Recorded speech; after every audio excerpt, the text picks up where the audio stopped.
A recent study just came out and it said that most men today are more compatible with other men. No, I am not coming for your sexuality or calling you gay. Based on your education level, your emotional intelligence, your income level, your communication skills, you are more compatible with your bros than you are with the woman that you want. It went on to say that women are dominating in these 4 key areas and it's affecting the entire dating market. My goal is not to bash you, bro.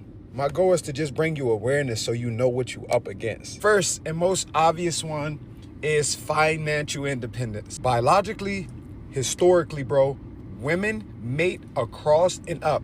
This means that they date men who do better than them in life. The reason is because women, they risk their bodies, their health, risk their independence, their life to have kids and to raise a family. And in order to make up for that, they want to date men that they know can provide for that family. Now the women are doing better than the men financially. So they're not dating for survival anymore. They're not dating for family and shit anymore. They're dating men who can bring or provide an upgrade to their life because they don't need to bank on men for finance anymore. The second area they're dominating in is education. The average woman reads about 15 books per year.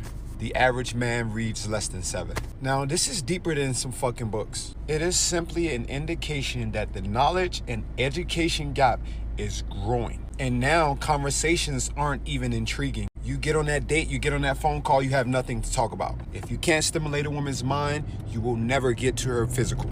The third area is emotional intelligence. This is probably the biggest one, fellas. And it is so bad that there's this proposal called Red Shirt the Boys. Scientific evidence backs the idea that delaying when boys start school could improve academic and developmental outcomes. Basically, they want to keep all the young boys back a year or 2 just to keep up with women. Let that sink in. And then the fourth, and this one is obvious, but just health and self-care.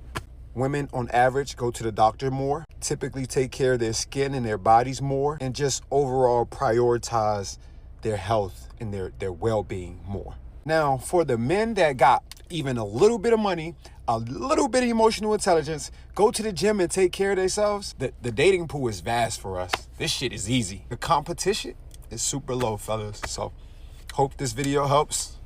Talk to you soon.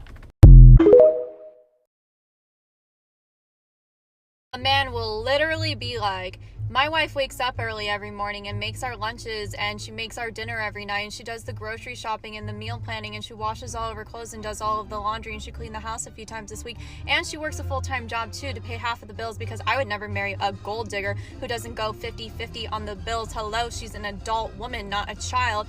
And anyway, man, I just wish she appreciated me more.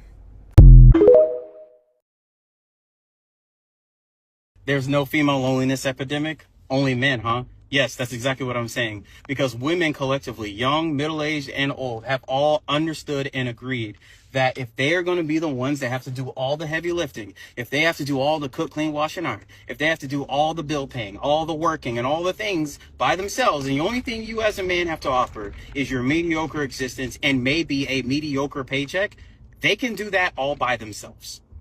That is what they are saying. I've seen women who are in their 60s, their husband either dies or they get a divorce. And then anytime somebody's like, hey, do you want to jump back out there? They're just like, nope. He might have a point.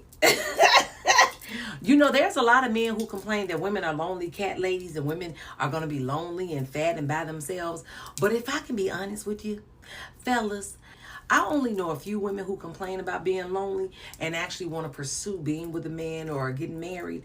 But I know a whole lot of women who don't mind being by themselves. They will even date a little bit, but they want to go home by themselves. They don't want your company in their house. They don't want your drawers laying around on their floor. They just want to be by themselves in that peace. They don't have nobody to clean up behind, cook for.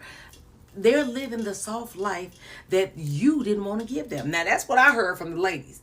Now, if I'm wrong, drop it in the comments. If I'm right, ladies, drop it in the comments and back me up.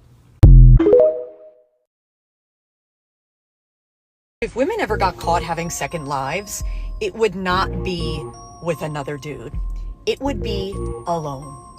in a state far away with a house where we could have quiet, no one to talk to, no one to bother us, no one to sneeze like, ah! Like it would just be us in an air-conditioned place with unlimited Diet Coke, nothing to overstimulate us, a bath, a cat, and just peace.